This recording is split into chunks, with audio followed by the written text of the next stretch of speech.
Bonjour à toi mon frère, ma soeur. Bonjour à toi qui m'écoutes. En espérant que tu as passé une bonne nuit.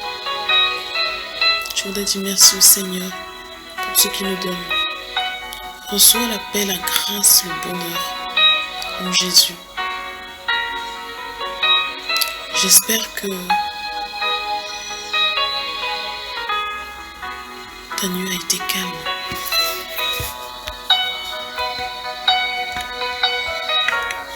J'espère que ta nuit a été douce. Et je voudrais dire merci au Seigneur de nous avoir gardés tout au long de la nuit. Je voudrais profiter pour t'encourager avant de te coucher, de confier ta nuit au Seigneur, de confier ton sommeil au Seigneur. Le Seigneur ne dort, il ne dort pas. Il veille, il ne dort pas, il ne sommeille pas, parce que l'ennemi est là, il est partout. Vous savez, il est écrit que nous n'avons pas à lutter contre la chair et le sang, mais contre les dominations. Les princes des ténèbres, les princes de la nuit, ce sont eux qui sont là pour nous perturber, qui sont là pour nous faire flancher. Quand tu veux lutter tout seul, vous savez, l'ennemi, on ne le voit pas physiquement. Votre ennemi, vous ne le voyez pas. Quand vous devez combattre, c'est pas comme un combat de boxe où vous savez que votre adversaire va vous donner des coups avec ses mains qui ont des gants. L'ennemi, la lutte des princes de la nuit, des princes des ténèbres, vous ne voyez pas où viennent les coups. Vous ne savez pas à quelle sauce vous allez être mangé, comme on dit. Vous ne savez pas ce que vous allez faire comme rêve. Vous allez chercher le sommeil, vous ne trouvez pas et vous ne savez pas pourquoi. Et ça vous stresse et ça continue et vous ne pouvez pas dormir. Et vous réfléchissez, vous avez les idées noires. Vous pensez à tout ce qui ne va pas dans votre vie. Et le jour arrive, vous n'avez toujours pas dormi. Et vous déprimez. Confiez au Seigneur tout avant de vous coucher. Vous confiez votre sommeil à Dieu et il va veiller. Vous confiez vos combats à Dieu et il agira. Vous confiez vos ennemis au Seigneur et il agira. C'est lui qui combattra pour vous. Si vous n'arrivez pas à dormir, présentez au Seigneur, demandez-lui de sonder votre cœur, de sonder votre âme et de mettre à la lumière ce qui ne va pas, de mettre à la lumière le péché. Et le Seigneur agira. Et le Seigneur fera à ce que vous soyez rétablis, honorés, magnifiés.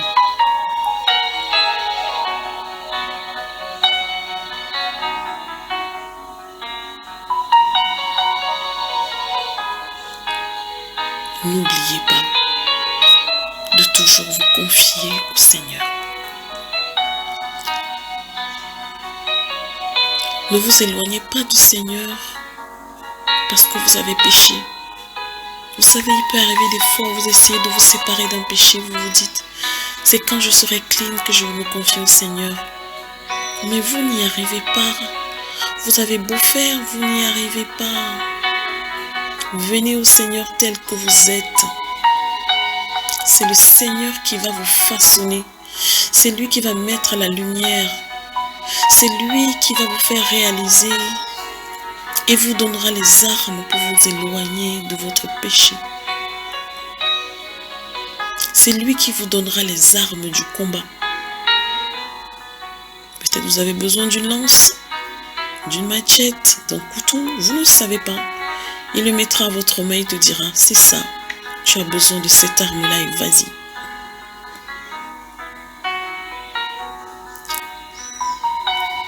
Parfois, pour se délier d'un péché, il y a plusieurs astuces dont nous n'avons pas le secret, mais seul Dieu a.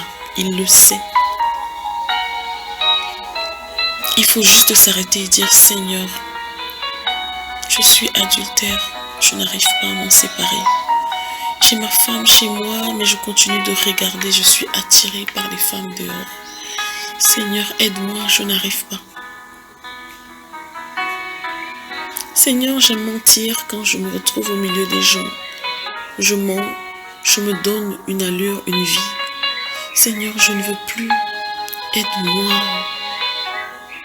Et vous allez voir que pour cette petite chose, tout doucement, vous allez vous éloigner de votre péché. Vous allez voir les efforts que vous allez commencer à faire qui ne vont pas vous demander une énergie. Ça, c'est l'œuvre du Seigneur. Seigneur, je suis paresseuse. Je n'arrive pas. Donne-moi la force. Le Seigneur vous donnera.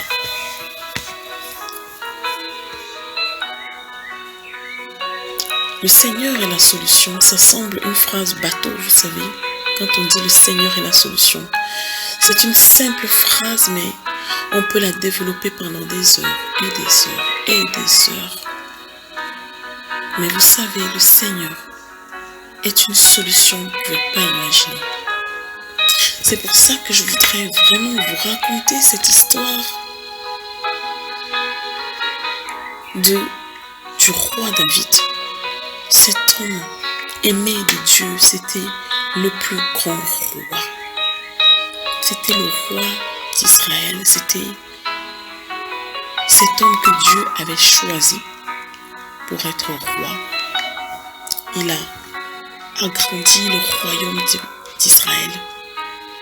Il s'est battu pour avoir ce royaume quand le Seigneur avait décidé qu'il serait roi. Il n'est pas devenu roi le lendemain. Il a combattu les frères, les enfants du roi, le roi précédent lui-même, mais sans toutefois attenter à sa vie. Avant lui, c'était le roi Saül. Saül, à un moment donné, poursuivait David pour le tuer. Et il est arrivé à un endroit, ils se sont endormis dans une caverne, je ne sais plus. Et David est arrivé, il les a vus endormis. Il a eu l'occasion d'en finir de tuer Saül. Il ne l'a pas fait. Saül est mort par ses propres fautes. David a pris le chemin qu'il fallait prendre. David a agi selon le cœur de Dieu. Mais à un moment donné, David a péché. David a vu la femme d'un autre. Il a vu cette femme merveilleuse, elle était belle.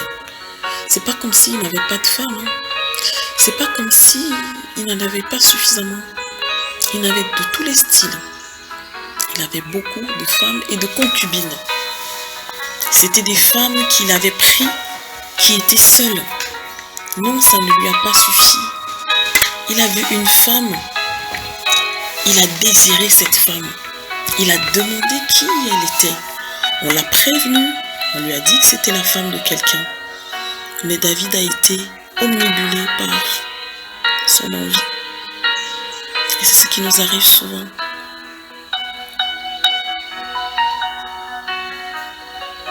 On voit le péché au loin. On désire quelque chose. On désire quelque chose. Je n'en sais rien. Ça peut pas être même pas la femme ou le mari. On voit le boulot de quelqu'un. On voit un boulot. Oh, ce métier est beau. Ou ce poste de directeur financier, j'aime ce poste. Mais oui, il est déjà occupé par quelqu'un, non. On le veut, ce poste. Et on va faire tous les voies et moyens pour avoir ce poste en se disant que c'est la bataille. Mais non. On va loin. C'est ce que David a fait. Il a désiré cette femme, il a eu, il était content. On ne dit pas s'il s'est arrêté là, si c'était juste un seul soir. Mais toujours est-il que quand on commet un péché, on pense que personne ne nous voit, mais on nous voit. Le Seigneur l'a vu. Peut-être, je l'ai dit, s'il n'y avait pas eu d'autres personnes, peut-être ça serait passé comme ça, mais il a fallu qu'il y ait une marque indélébile de ce péché. Elle est revenue enceinte. Ça nous rappelle un peu l'histoire de Judas, frère, fils de Jacob, qui avait 3 enfants et son fils aîné avait pris une femme. Et bien sûr, je vous passe l'histoire. La tradition voulait que quand le frère meurt, on donne la femme au petit frère. Et ses enfants ne faisaient que décéder, il est resté un dernier, il n'a pas voulu donner cette femme. Et cette femme se retrouve mariée, appartenant à une famille. Elle ne peut pas se remarier, parce que si elle prend un autre homme, ça sera considéré comme l'adultère. Elle ne peut pas avoir de descendance. Et donc elle se dit, il va falloir qu'elle force la main à son beau-père qui ne veut pas lui donner en épouse au dernier petit frère. Il se disait peut-être qu'elle allait mourir et alors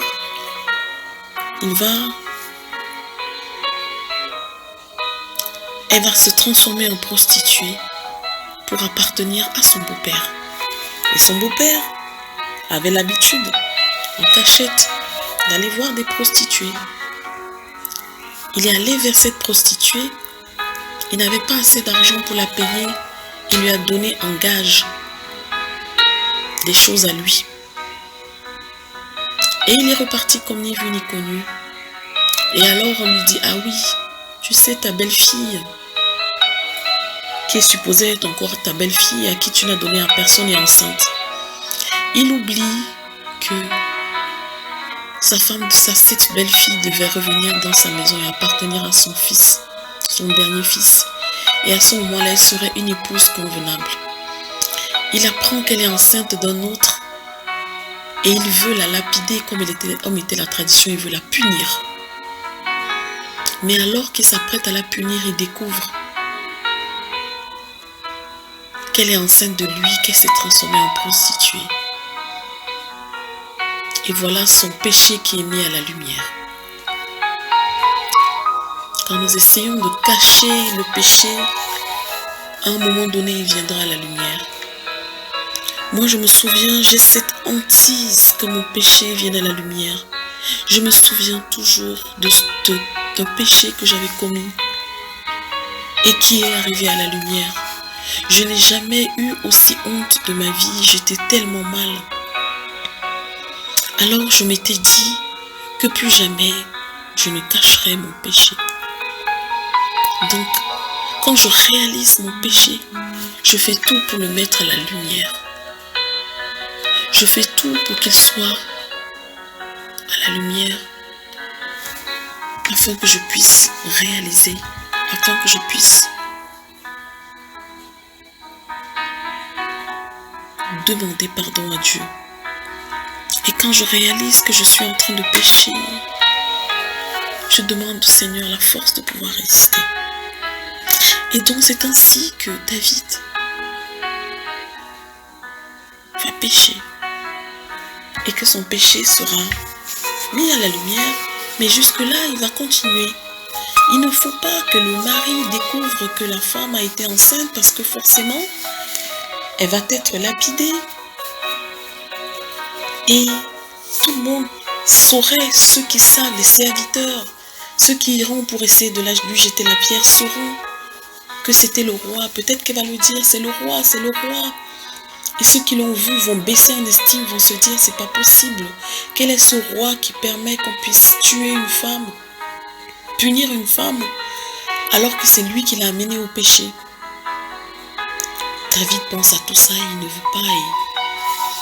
Il va faire tout pour couvrir ce péché, comme cette femme qui trompe son mari et qui le même soir ou le lendemain ou dans la semaine va essayer de passer une nuit avec son mari et lui attribuer la paternité de cet enfant adultère. Mais le Seigneur avait prévu autre chose. Il avait prévu que le péché de David soit mis à la lumière. Et donc, Uri, qui était l'homme cocu, n'a pas couché avec sa femme, n'est pas allé vers sa femme, il est reparti au combat. Alors dans un ultime plan pour cacher son péché, David va faire tuer cet homme pour qu'il meure en héros. Et il va prendre la femme. Donc après cet ultime plan, il réussit son coup et il est content. Mais le Seigneur a vu. Le Seigneur a vu. Et le Seigneur va le punir sévèrement. Mais vous savez, David va reconnaître son péché. Il va reconnaître tout ce qu'il a fait. Quand le prophète Nathan vient lui parler, c'est comme si il réalise, c'est comme s'il y a une étincelle. Et il réalise, il se fait le film de tout ce qu'il a fait depuis le jour où il a jeté son regard sur cette femme, jusqu'à ce qu'il la rende veuve et qu'il la prenne. Il réalise tout le mal qu'il a fait autour de lui. Est-ce que cette femme avait déjà des enfants avant? Il a rendu des frères orphelins, une mère a perdu son enfant à la guerre, mais c'était à dessein pour assouvir son plaisir. Et alors David va s'humilier devant Dieu. Il va dire, ô Dieu, aie pitié de moi. À cause de ton amour, ta tendresse est immense. Efface mes torts. Après tout ce que David a fait, il demande ça au Seigneur. Lave-moi complètement de mes fautes et de mon péché. Purifie-moi. Oui, je reconnais mes torts. Mon péché est toujours devant moi. Oui, quand David le dit, son péché était devant lui. Il regardait cette femme qui était enceinte. Et il savait que cet enfant, il avait conçu dans l'adultère. Et que cette femme, il avait fait perdre son mari pour la prendre pour femme. Il dit, contre toi et toi seul j'ai péché. Ce qui est mal à tes yeux, je l'ai fait. Ainsi tu as raison quand tu décides. Tu es sans défaut quand tu juges. Oui, depuis ma naissance, je suis marqué par le péché. Depuis le ventre de ma mère, je suis plongé dans le mal. Mais tu veux la vérité au fond de mon cœur. Et à ma conscience, tu enseignes la sagesse. Enlève mon péché et je serai pur. Lave-moi et je serai parfaitement purifié. Fais-moi entendre les chants et la fête. Alors je danserai de bonheur. Moi que tu as brisé. Détourne ton visage de mes péchés. Efface toutes mes fautes. Ô Dieu, crée en moi un cœur pur. Mets en moi un esprit nouveau vraiment attaché à toi. Ne me chasse pas loin de toi. Ne m'enlève pas ton Esprit Saint. Rends-moi la joie d'être sauvé. Soutiens-moi par un esprit généreux. Ceux qui ne t'obéissent pas, je leur appartiendrai. Je leur apprendrai à faire ce que tu veux. Et les coupables viendront vers toi. Dieu, mon libérateur, délivre-moi de la mort. Alors je crierai de joie, parce que tu m'as sauvé. Seigneur, ouvre mes lèvres, et ma bouche chantera ta louange. Non, tu ne veux pas de sacrifice. Même si je t'offre un animal entier, il ne te fera pas plaisir. Mon sacrifice, ô Dieu, c'est moi-même avec mon orgueil brisé. Ô Dieu, tu ne refuses pas de garder un cœur complètement brisé. Sois bon pour la ville de Sion, fais-lui du bien. Reconstruis les murs de Jérusalem. Alors tu accepteras les sacrifices demandés, des animaux complètement brûlés.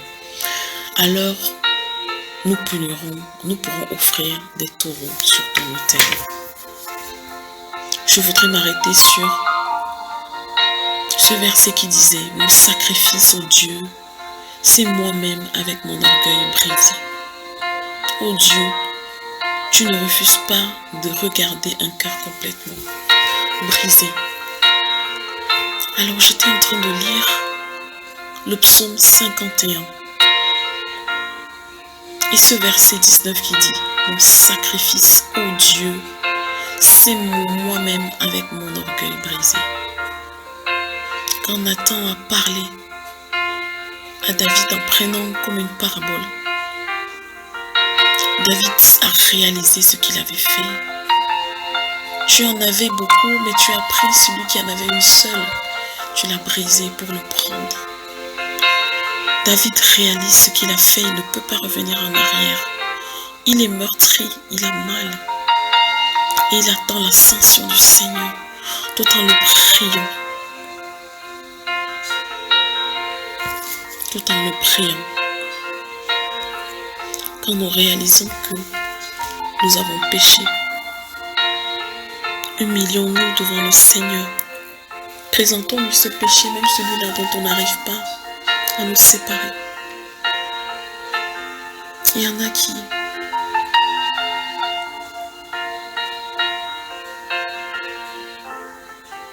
n'arrivent pas à se séparer d'un péché.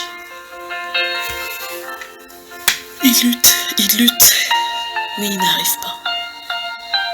Humilions-nous, disons Seigneur, je n'arrive pas. Seigneur, je n'arrive pas. Et avant ça, pose-toi la question. Est-ce que tu veux te séparer de ton péché? Tu as un métier où tu gagnes ta vie de manière pas honnête. Et tu te dis, si j'arrête ça parce que c'est pas honnête, comment est-ce que je vais vivre? Alors pose-toi la question, est-ce que tu veux arrêter? Ne te demande pas comment tu vas vivre après avoir arrêté, mais est-ce que tu veux arrêter? Est-ce que tu veux faire plaisir au Seigneur? Est-ce que tu veux que le Seigneur soit fier de toi? Est-ce que tu veux être digne d'être appelé enfant de Dieu? Si la réponse est oui, alors humilie-toi devant Dieu. Parce que le Seigneur sait comment il te donnera, comment il subviendra, il va subvenir à tes besoins. Mais éloigne-toi. Prends la décision d'être volontaire pour t'éloigner de ton péché, pour arrêter ce que tu fais. Et demande au Seigneur la force de résister.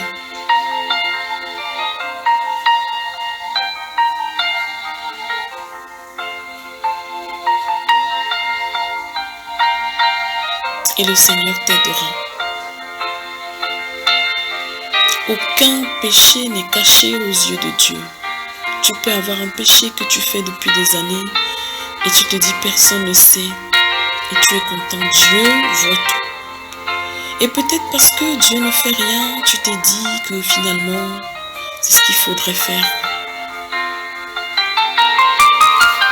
C'est ce qu'il faudrait faire. La société le veut, le désire. Vous savez, j'étais dans des discussions. Étant moi une femme célibataire depuis plusieurs années, où il y a de nouvelles règles, comme les gens disent, qu'il y a tellement peu d'hommes sur la terre que les femmes forcément devraient accepter de partager. Toi, femme célibataire, tu ne devrais pas refuser un homme marié qui vient vers toi. Il ne vient pas pour t'épouser, mais il veut juste prendre plaisir. Et c'est un échange de bons procédés, comme on aime bien dire. Mais alors non. Dis-toi bien, toi femme célibataire, qu'il y a un homme qui est pour toi. Il y a un homme que Dieu a prévu pour toi. Et ne te conforme pas au siècle présent. Dans beaucoup de choses, on voudrait se conformer au siècle présent. La Bible dit tu ne voleras point, mais tu te dis bah oui, celui-là il en a trop, si je lui vole ça, il ne va pas se rendre compte. Il est écrit tu ne voleras point et ne te conforme pas au siècle présent. J'aime bien cette partie qui dit mais ne te conforme pas au siècle présent. je vais essayer de trouver ce verset dans la Bible.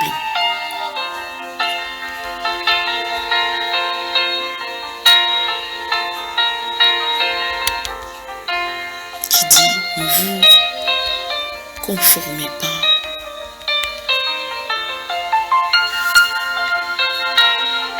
au siècle présent.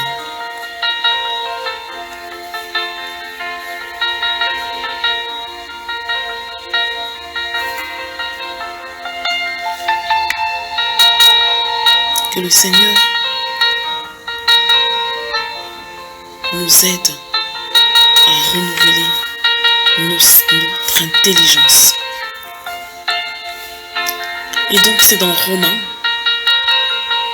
chapitre 12, verset 2, il est écrit: ne vous conformez pas au siècle présent, je lis dans la version 8 secondes, mais soyez transformés par le renouvellement de votre intelligence, afin que vous discerniez quelle est la volonté de Dieu, ce qui est bon, agréable et parfait. Parce que les siècles présents nous apportent beaucoup de choses. Les siècles présents nous apportent un certain type de communication. Alors vous n'allez pas fuir les réseaux sociaux. Aujourd'hui, je suis tellement contente d'avoir une page Facebook avec plein d'encouragements, d'être sur TikTok avec plein d'encouragements, avoir toujours un message d'encouragement, d'être sur Instagram, YouTube et pouvoir écouter ces hommes de Dieu qui encouragent, qui éduquent, qui enseignent. Ne suivez pas les coutumes du monde où nous vivons. Ça, c'est la parole de vie qui le dit. Mais laissez Dieu vous transformer en vous donnant une intelligence nouvelle. À chaque siècle qui évolue, le Seigneur renouvelle notre intelligence, renouvelle notre façon de penser et nous montre ce qui est bon et ce qui n'est pas bon. Dans tout ce qui est créé, dans tout l'avènement des choses, il y a ce qui est bon et ce qui n'est pas bon. Et demandons à Dieu de nous transformer, de renouveler notre intelligence dans ce sens. Nous pouvons écouter des hommes de Dieu qui ont un certain dogme, une certaine philosophie. Et vous savez, moi personnellement, je le dis dans toute humilité, il m'est arrivé d'écouter des hommes de Dieu sur des sujets et de me dire et d'avoir la conviction que ce n'est pas ce que Dieu veut. Alors à chaque fois, je demande au Seigneur de renouveler mon intelligence, de m'édifier, de m'orienter vers ce qui est bon. Et je voudrais t'encourager. Sache que aucun péché ne peut être caché de Dieu. Aucun. Demande au Seigneur de sonder ton cœur et de mettre la lumière. Le Seigneur a mis à la lumière à la fin de l'année 2021 un caractère en moi que je ne connaissais pas. Cette découverte m'a ébranlée. C'était comme une découverte qui s'est faite de manière instantanée. Je rends grâce à Dieu pour cette découverte et je prie que le Seigneur puisse me changer. Et je vais t'encourager, mon frère, ma soeur qui m'écoute, à prier le Seigneur afin qu'il renouvelle ton intelligence et qu'il mette à la lumière ce qui ne va pas dans ta vie, ce qui ne l'honore pas, pour que tu puisses changer. Éternel Dieu Tout-Puissant, je te dis merci pour ces paroles que tu as mises dans ma bouche. Seigneur, je te dis merci pour cet enseignement, pour cette édification que tu nous donnes de découvrir. Et je te prie, Seigneur, de permettre que chacun puisse l'entendre, l'écouter, être encouragé. Que chacun puisse recevoir ça dans son cœur et le mettre en œuvre. Éternel, je t'ai prié dans le nom précieux de ton Fils unique, Jésus-Christ. C'est avec cet encouragement que je voudrais te souhaiter une excellente journée. dans le Seigneur, qu'il te fortifie et t'encourage. Amen.